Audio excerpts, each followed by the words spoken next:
Last lecture म्हणजे कालच्या लेक्चरला बघितलं आपण फक्त 2 डिसीज बघितले. ओके, एक डिसीज बघितला आणि एक डिसऑर्डर बघितला. डिसीज मध्ये आपण काय बघितलं? लेशमानिया, दॅट इज अ काला आजार. त्याच्यामध्ये काला आजार कशामुळे होतो, त्याच्यानंतर त्याचे पॉझिटिव्ह एजंट काय आहे आणि त्यानंतर ना त्याचं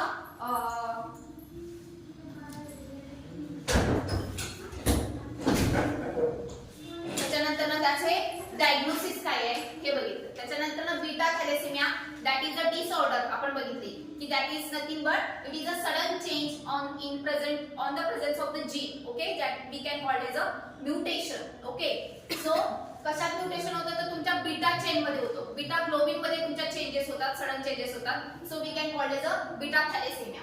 नेक्स्ट वन जे आपल्याला बघायचं आहे that is a malaria. Okay, so malaria बद्दल आपण आधीच्या लेक्चर मध्ये पण थोडीशी फार चर्चा केलेली की त्याला जो आपल्याला जो मलेरिया कॉज होतो that is a disease cause होतो तो कुणामुळे होतो तर अनाफिलस मुळे होतो. ओके, तर ही काय आहे? एक मॉस्किटो आहे. पण ही कोणती मॉस्किटो आहे? ह्युमन मॉस्किटो आहे जी काय ती काय करते आपल्याला बाईट केली की आपल्याला मलेरिया कॉज होतो. बरोबर आहे.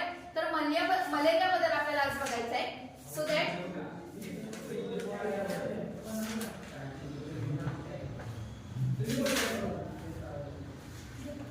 it is an acute febrile illness. It is a non-human individual. Symptoms usually apparent to the 10 to 15 days. म्हणजे काय रे?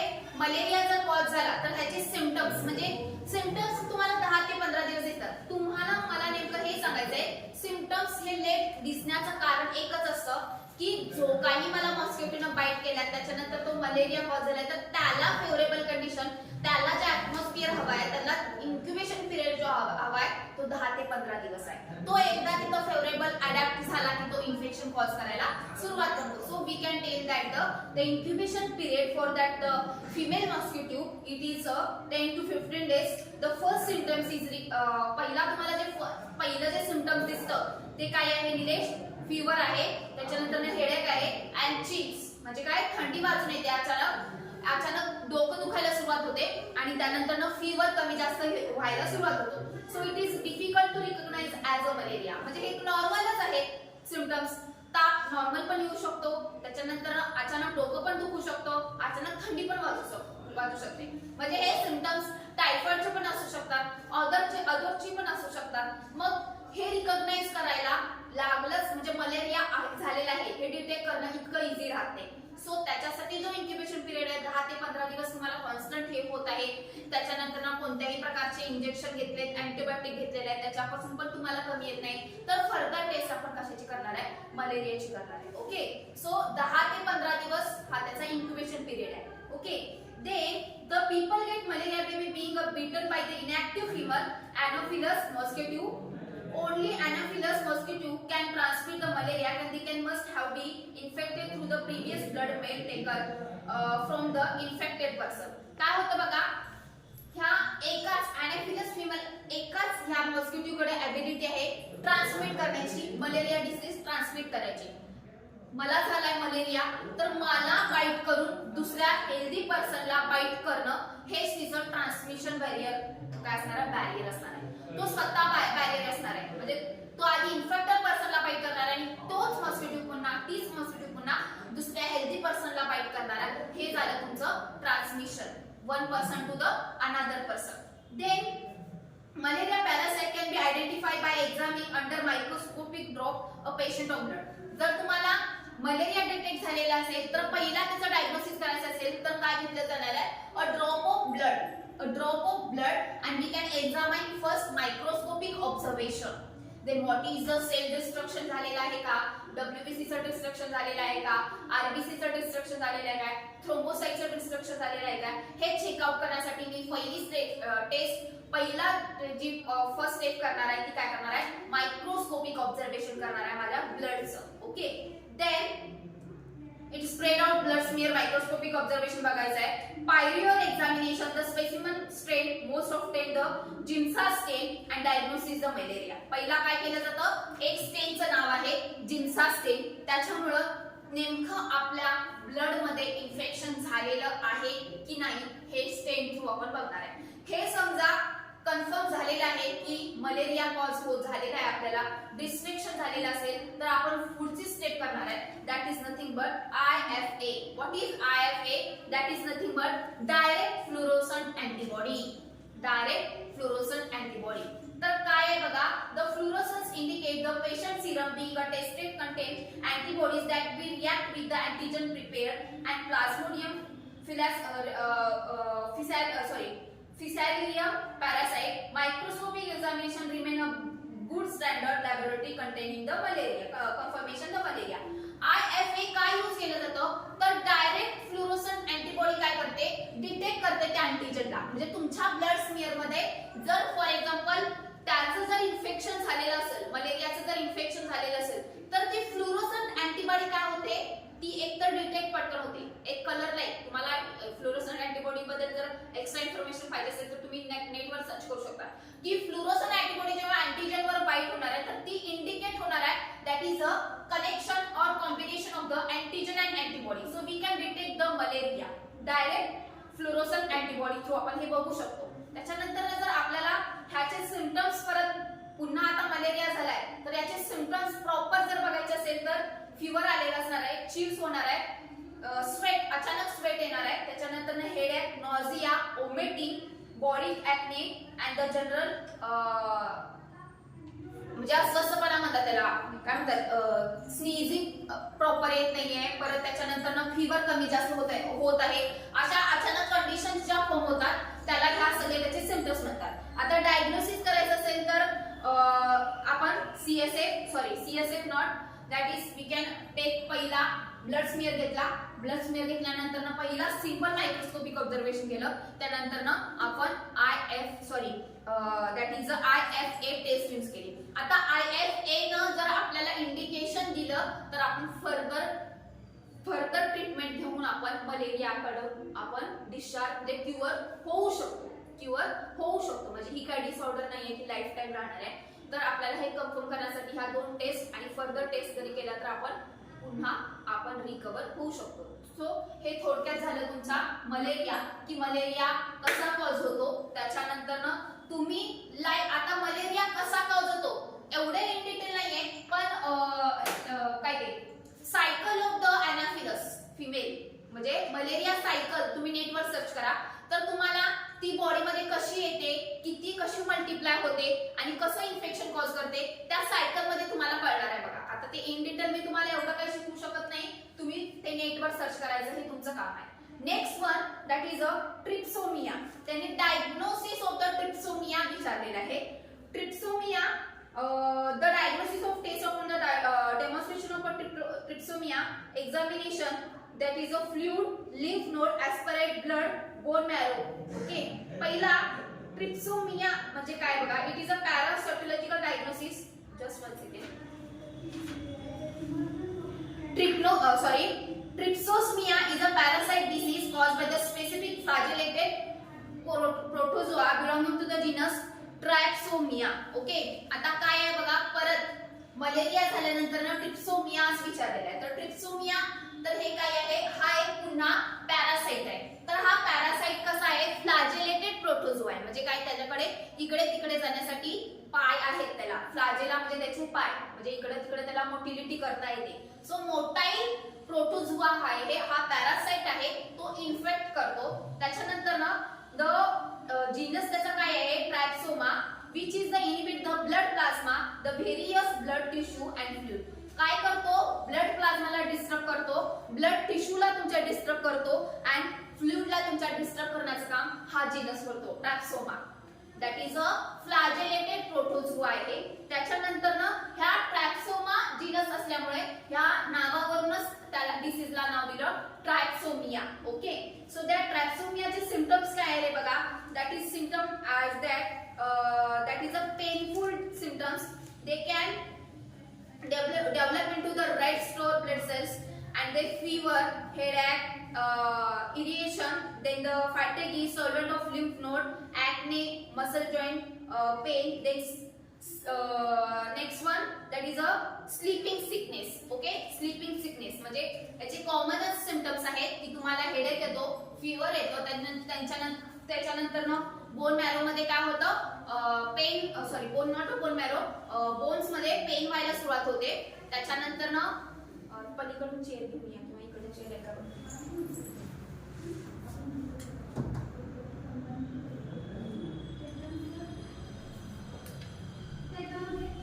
Chair chair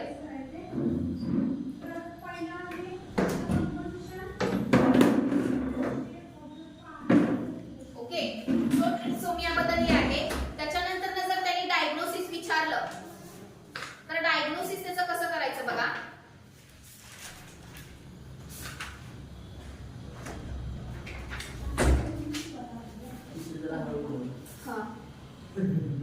CSF testing is done after a parasitological diagnosis has been microscopic examination. ह्याचं microscopic first examination केलं जातं.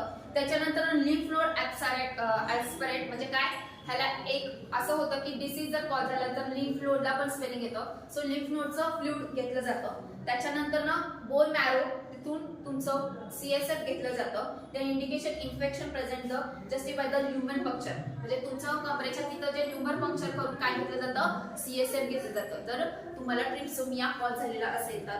And the clinical signs symptoms the sleeping sickness and strong serological suspension infection cerebral spinal fluid पण घेतलं जातं आणि blood पण केलं जातं आणि त्याच्यानंतर त्याच्या फर्दर टेस्टिंग केलं जातं आणि त्याला डायग्नोज करून त्याला ट्रीटमेंट दिली जाते. ओके.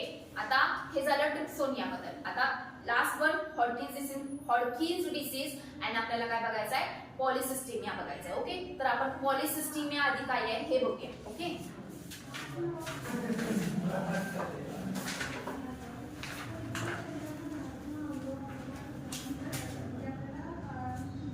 पॉलिसिस्टिमिया व्हेरा पण म्हणतात त्याला. The polycythemia vera is a recommend collect the sorry पहिला पॉलिसिस्टिमिया बघूया, त्याच्यानंतर त्याचं डायग्नोसिस बघूया. पॉलिसिस्टिमिया or we can also call as a erythrocytosis. Polycythemia is also called as a erythrocytosis. It's referred as increasing in the absolute red blood cells mass of in the body. म्हणजे काय, जो तुमचा red blood cells human body मध्ये normal mass आहे RBC चा, तो काय होणार आहे, इन्क्रीज होणार आहे. म्हणजे जो काही मास आहे त्याच्यापेक्षा जास्त मास इन्क्रीज होणार आहे. त्याच्यानंतर ना it is reflected by and increase in the haemoglobin level. काय होणार आहे, हिमोग्लोबिनची लेवल इन्क्रीज होणार आहे. म्हणजे फॉर एक्झाम्पल माझा ब्लड हिमोग्लोबिन किती पाहिजे, 16 पर्यंत पाहिजे. ओके. 11 ते 16 पर्यंत मला हवा आहे.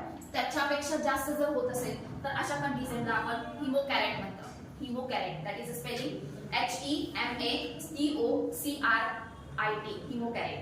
what we consider that is a physiological and particular age and in the gender. म्हणजे particular age of the gender मध्ये हे मेल अँड फिमेल मध्ये होऊ शकतं की हिमोग्लोबिनची लेवल वाढते. का हिमोग्लोबिनची लेवल वाढते, that is the reason of the increasing the cell mass of the RBC cell. कुणाचा वाढतो, सेल मास वाढतो. त्याच्यानंतर त्याचे डायग्नोसिस विचारलेलं आहे आपल्याला. If you doctors accept the polycythemia vera, समजा डॉक्टरनी काय केलेलं आहे, डिटेक्ट केलेलं आहे की पॉलिसिस्टिमिया व्हेरा झालेला आहे पेशंटला, she or her the sample of the bone marrow through the bone marrow aspirate biopsy करून किंवा ह्युमर पंक्चर करून काय केलं जातं, तुमचं ब्लड घेतलं जातं. त्याच्यानंतर bone marrow biopsy involve the taking the sample should be bone marrow material. A bone marrow aspiration usually done.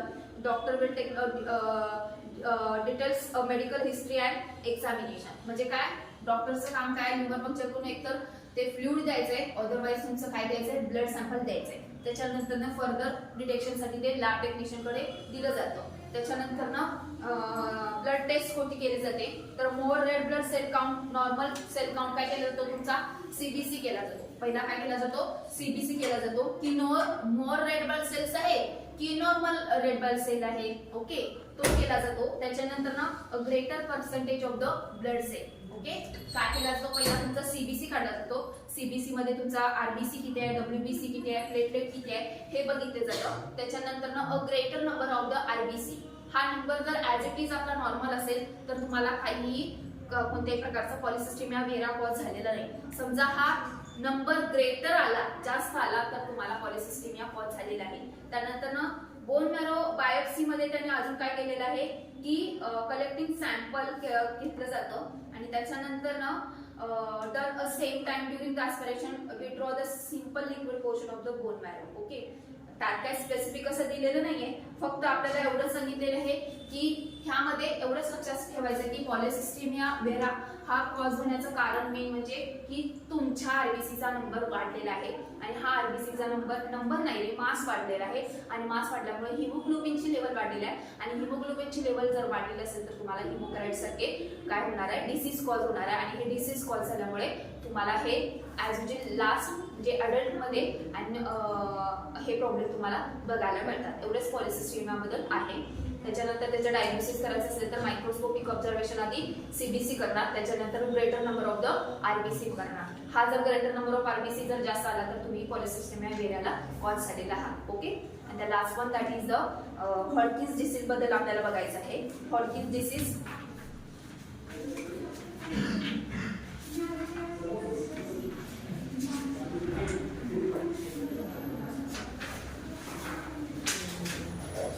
हॉडकिन lymphoma म्हणतात त्याला, और हॉडकिन डिसीज असं म्हणलं जातं. It is also called as a Hodgkin's disease. It is a type of cancer develop in the lymph system. काय केलं जातं, it is a type of cancer develop into the lymph system. Your lymph system it is a part of human system. Your lymph system it is a part of the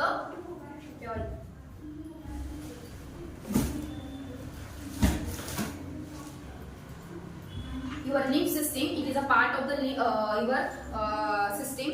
Your lymph system is a part of the immune system. It is a help to the protect your body infection disease. तुम्हाला माहितच आहे की जेव्हा lymph node form होतात तर त्यांच्याकडे पण एक ॲबिलिटी आहे, that is a they can also kill or invade, they can filter the any foreign particle or the microorganism, so that giving the one type of protection or the giving the human response to the body. Okay, so that they can cause the infection to your lymph system. The lymph system is made up with the tissue organ. You know that Hodgkin's lymphomas cause a change in a mutation of the DNA type of a white blood cell or the B lymphocyte. Hodgkin's disease काय करतो, तुमच्या lymph systemला पण disturb करण्याचं काम करतो, plus mutation आणतो कुणामध्ये, the mutation of the DNA type of in the blood cells. कुठल्या व्हाईट ब्लड सेल मध्ये म्युटेशन आणण्याचं काम हा कोण करतो, हॉडकिन्स डिसीज करत असतो. बी लिम्फोसाइट मध्ये कुणामध्ये करतो, तर बी लिम्फोसाइट मध्ये करतो. The exact reason happen it's no, the DNA give the cell a basic set of the instruction how they grow. The Hodgkin lymphoma start almost the lymph node upper part of the body. Upper part जे upper पार्टला आहे, ट्रॅकियाकडे पण lymph node असतील तर जे lymph node आहेत upper part बॉडीला तो काय करतो, हॉडकिन्स डिसीज स्टार्ट करतो. Then almost common site chest, neck, under arms. Then Hodgkin lymphoma most spread through the lymph vessel. हा जास्तीत जास्त जर स्प्रेड होत असेल खाली थ्रू पूर्ण बॉडीला जर स्प्रेड होत असेल तर तो तुमच्या लिम्फ वेसल थ्रू होतो. पहिलं त्याचं हॉडकिन्स डिसीजचं साईट काय आहे तर तुमच्या लिम्फ नोड आहे आणि लिम्फ वेसल्स आहे. ओके, तर त्याचे सिम्पटम्स काय आहेत बघा. द पेनलेस स्वेलिंग, काय येतं, स्वेलिंग येतं तुमच्या बॉडीला, तर ते स्वेलिंग काय असतं, पेनलेस असतं. देन लिम्फ नोड काय असेल, जिथं नेकला असेल नेकला स्वेलिंग येणार आहे. देन ग्रोईंग होणार आहे, असं ते तुमच्या गळ्याला काय म्हणतात रे, स्वेलिंग येतं, त्याला मराठीत काहीतरी वर्ड आहे की एकदम सूज येते. एकतरी फ्रंट साइडला येऊ शकते किंवा बॅक साइडला पण येऊ शकतं, त्याला ग्रोईन म्हणतात. ग्रोईन म्हणतात त्याला इंग्लिश मध्ये. So groin is develop, that is a painless swelling of the neck. Okay, then fever येतो, त्याच्यानंतर ना नाईट स्वेट येतो. नाईट स्वेट म्हणजे रात्री झोपताना स्वेट येतो, हे त्याचं सिम्पटम्स आहे. त्याच्यानंतर losing of the weight without trying, न काही प्रयत्न करता तुमचं वेट हळूहळू लॉस व्हायला सुरुवात होते. अँड द सिव्हिअर इचिंग म्हणजे काय, तुमच्या बॉडीला तुम्हाला असं वाटत असेल की एखाद्या पॅरासाइटचं किंवा फंगलचं इन्फेक्शन झालेलं आहे, तर कोणत्याही प्रकारचं फंगलचं इन्फेक्शन झालेलं नसतं. हे इचिंग कुणामुळे होत असेल तर तुमच्या हॉडकिन्स डिसीजमुळे होतं. कळालं, हॉडकिन्स डिसीज लिम्फ सिस्टमला डिस्टर्ब करण्याचं काम करतो आणि प्लस तुमच्या व्हाईट ब्लड सेलमध्ये म्युटेशन आणण्याचं काम करत असतो. त्याच्यामुळे हे तुम्हाला सिम्पटम्स दिसून येतात. सो ऑल ओव्हर आपण हे सगळे काय बघितले, डिसीज बघितले. अजून एक डिसीज महत्वाचा राहिलेला आहे, दॅट इज अ IDA. काय कुणाला माहित आहे का IDA बद्दल? IDA बद्दल कुणाला माहित आहे? Anyone know IDA?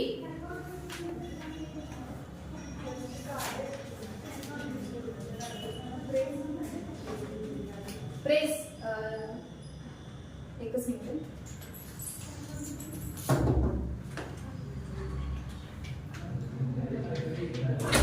Sorry madam, सारखी डिस्टर्ब होते. तिथे जरा तुमच्या आजूबाजूला कशा पण गाड्या जरा ते काढा. तुमच्या नसतील तरी पण काढून द्या. तिथे जरा बाहेर गाडी काढायची.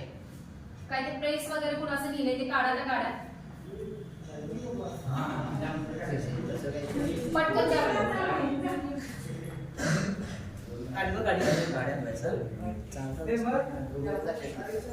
सो आयडिया बद्दल तुम्हाला काय माहितीये का? आयर्न बरोबर आहे. Very good. तर iron deficiency anaemia means that IDA, iron deficiency anaemia.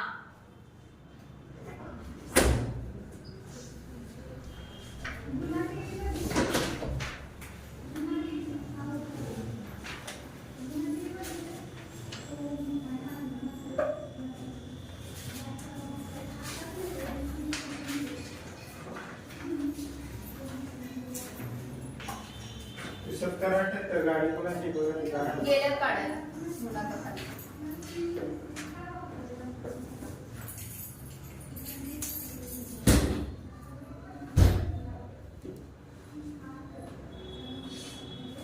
What is the IDA? आधी बघूया. It is a iron deficiency anaemia. तर ह्याच्यामध्ये पहिला आपण त्याला म्हणजे सिम्पटम्स काय होतात किंवा कॉज काय होतं हे बघायचं आहे. That is a bleeding in your gastrointestinal tract. म्हणजे जे ब्लीडिंग आहे ते इंटरनल असणार आहे, त्याच्यामुळे आपल्याला इतकं कळणार नाहीये की ब्लीडिंग होत आहे. Next one that is a inflammatory bowel disease. Okay. Then colon cancer होऊ शकतो. त्याच्यानंतर गॅस्ट्रोइंटेस्टायनल ट्रॅक्ट इन्फेक्शन होऊ शकतो. देन हेवी मेन्स्ट्रुएशन पिरियड्स और the bleeding during the childhood. म्हणजे काय, समजा हा IDA फॉर्म झालेला आहे, that is a iron deficiency anaemia झाला असेल तर एकतर इंटरनल तुमच्या गॅस्ट्रोइंटेस्टायनल ट्रॅकला ब्लीडिंग होणार आहे. सेकंड टाइम जेव्हा चाइल्ड बर्थ होते तर हेवी ब्लीडिंग होतं आणि ते ब्लीडिंग स्टॉप होत नाहीये, हे तर आयर्न डिफिशियन्सी मुळे होतं. आणि second one heavy menstruation period, म्हणजे जेव्हा menstruation that is a period time जेव्हा होत असेल गर्ल्स मध्ये तर त्यावेळी काय होणार आहे, हेवी पिरियड होणार आहे. त्याचं ब्लीडिंग हे हेवी होणार आहे. स्टॉप होणं इतकं इझी जाणार नाहीये जेव्हा तुम्हाला IDA कॉल झालेला असणार आहे. तर IDA म्हणजे काय रे, जे काही आपल्या RBC ला आयर्न गरजेचं आहे, that is a metal required, that is a iron, त्याची डिफिशियन्सी जर कमी झाली तर तुमचा haemoglobin as it is work out करणार नाहीये. डिफिशियन्सी झाली आहे त्यामुळं अॅनिमिक कंडिशन फॉर्म झालेली आहे. तर आता त्याचे सिम्पटम्स तुम्हाला भरपूर दिसून येणार आहे. हे सिम्पटम्स तुम्हाला लवकर दिसून येणार नाही. म्हणजे पहिल्यांदा जर कॉज झालेला आहे फर्स्ट स्टेजला तर तुम्हाला दिसूनच येणार नाही. सेकंड स्टेजला जर तुम्हाला बघायचं असेल तर इंटरनल ब्लीडिंग हे तुम्हाला चेकिंग केल्यानंतर डायग्नोज केल्यानंतरच कळणार आहे. फर्स्ट स्टेजला कळणार नाहीये.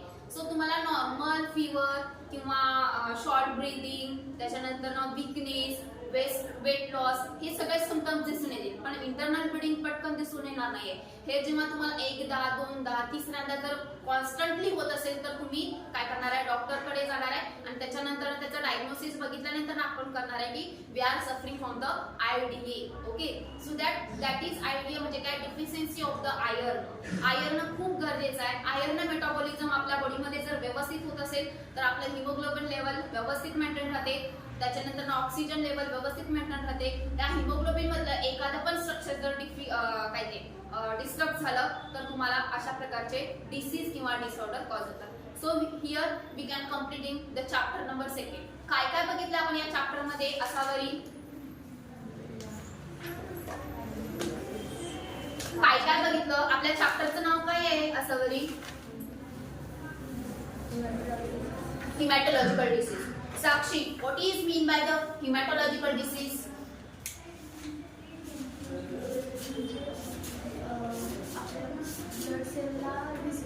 बरोबर आहे. आपला जो काही हेल्दी ब्लड आहे, ओके, आपला जो काही हेल्दी ब्लड आहे त्याला डिसीज किंवा डिसऑर्डर कॉज होणार आहे, त्याच्यामुळेच आपण त्याला काय म्हणलेलं आहे, हिमॅटॉलॉजिकल डिसीज. ओके. श्वेता मला सांग, आपण त्यात कोणकोणते डिसऑर्डर बघितले, एखाद्या डिसऑर्डरचं नाव सांग.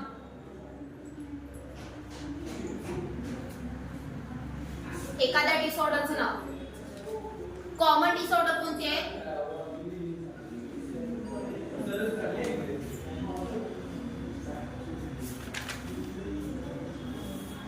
कॉमन डिसऑर्डर कोणते? ॲनिमिया. Very good. अंकिता, ॲनिमियाचे टाइप सांग मला.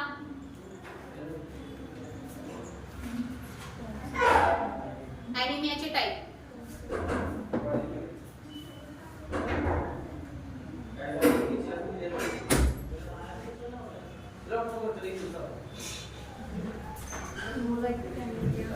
हिमोलायटिक ॲनिमिया.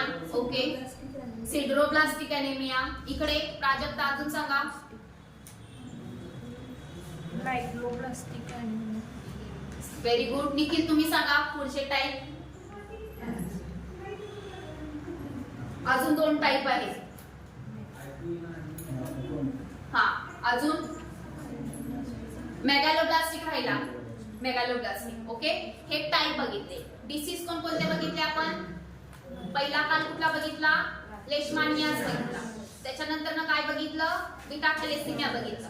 त्याच्यानंतर काय बघितलं? थोडक्यात मलेरिया बघितला. त्याच्यानंतर काय बघितलं? पॉलिसिस्टेमिया बघितलं. त्याच्यानंतर काय बघितलं? हॉडकिन्स डिसीज बघितलं. आणि लास्ट वन आपण आयडीए बघितलं. कळालं? So here we can complete in second chapter hematological disease. Okay, in the next lecture we can starting the I think blood test or just wait. I hope की तुम्ही मी ज्या सांगितलेल्या notes आहेत त्या complete केल्या असतील. Randomly I will check. Okay. Haematological disease बघितला आपण हा सेकंड चॅप्टर. सेकंड चॅप्टर मध्ये haemostasis, coagulation and the routine coagulation test काय आहे हे आपण बघूया. Okay, here we can stop. You can take the small break. After that, I will start again the nervous system.